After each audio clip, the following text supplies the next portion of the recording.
Essuula ya 22.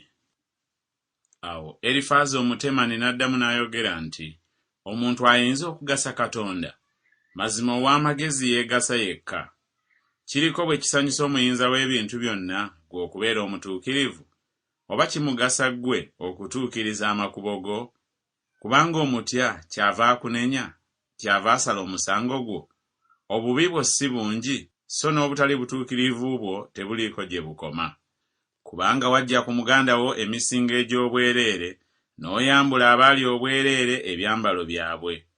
Tonywesanga mazzi omukoowu era wamma omuyala emmere, naye ow'amaanyi ye yali ensi, n'ow'ekitiibwa ye yagibeeramu. Wasindika bannamwandu nga tebalina kintu, n'emikono gy'abatalina kitaabwe gyamenyeka. Obukunizo kyebuva bukwetooloola, n'entiisa gy'otomanyiridde ekweraliikiriza. Oba ekizikiza n'otoyinza kulaba, amazzi amangi ne gakubikkako. Katonda tali mu ggulu awagulumizibwa, era laba emmunyeenye bwe zenkana obugulumivu. Naawe oyogera nti Katonda amanyi eki? Ayinza okusala omusango ng'ayima mu kizikiza ekikutte?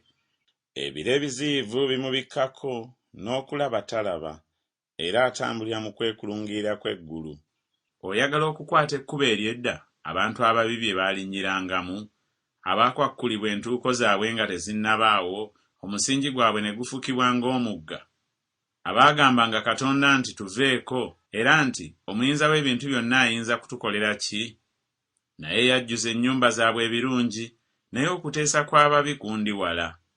Abatuukirivu bakiraba ne basanyuka, n'ataliiko musango abasekerera nnyo, ng'ayogera nti, mazima abo abaatugolokokerako bamaliddwawo, n'abo abafisseewo omuliro gubookezza. Yiga nno obeere n'emirembe, bw'otyo bw'onoobanga n'ebirungi.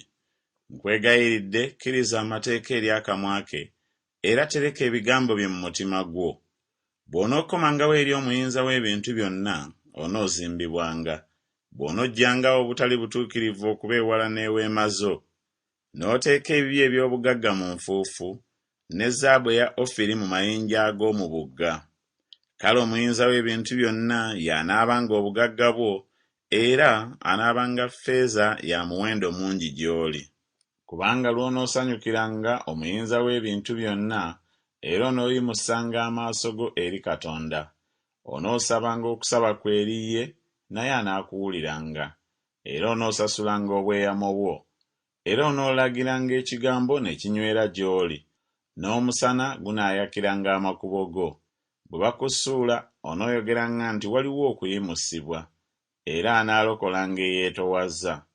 Anaawonyanga n'oyo abataliiko musango, weewaawo anaawonyezebwanga olw'obulongoofu bw'engalo zo.